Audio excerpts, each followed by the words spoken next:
वृंदा ने भगवान विष्णु को श्राप देने की घटना तब हुई जब भगवान विष्णु ने एक छल से उनके पतिव्रता धर्म को तोड़ा। यह घटना विशेष रूप से राक्षसों के राजा जलंधर से जुड़ी है, जो वृंदा के पति थे।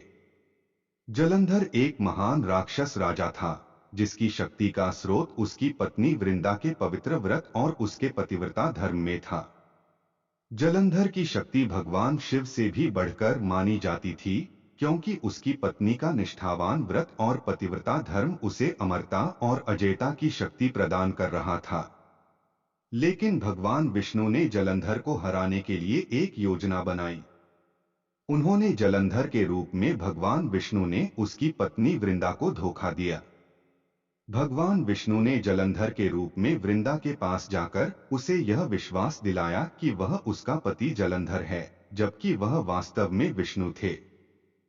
जब वृंदा को यह सत्य पता चला कि उसने भगवान विष्णु के रूप में छल देखा था और भगवान विष्णु ने उसे धोखा दिया था, तो वह अत्यंत क्रोधित हुई। उन्होंने भगवान विष्णु को शाप दिया कि वह वृंदा ने भगवान विष्णु से कहा, तुमने मेरे पतिव्रता धर्म को नष्ट किया है और मुझे धोखा दिया है। तुम भी उसी स्थिति में रहोगे जहां तुम्हें भी प्रेम और समर्पण के दुख का अनुभव होगा। तुम स्वयं पृथ्वी पर जन्म लोगे और तुम्हें अपने अपार प्रेम का अनुभव होगा, लेकिन तुम अपने प्रिय के साथ कभी न मिल सकोगे। वृंदा ने भगवान विष्णु से कहा, तुमने मेरे पतिव्रता धर्म को तोड़ा और मुझे धोखा दिया।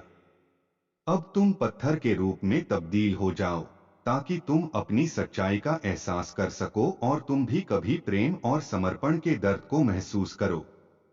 भगवान विष्णु ने उनके श्राप को स्वीकार किया और कहा कि वह उनका शाप भूले बिना धरती पर निवास करेंगे।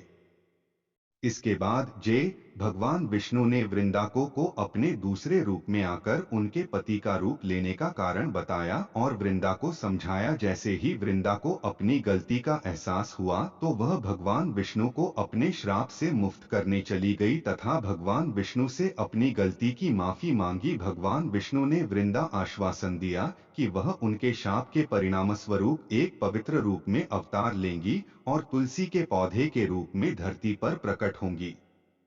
इसलिए तुलसी के पौधे को भगवान विष्णु के साथ जुड़ा हुआ माना जाता है और उसे विशेष रूप से पूजा जाता है।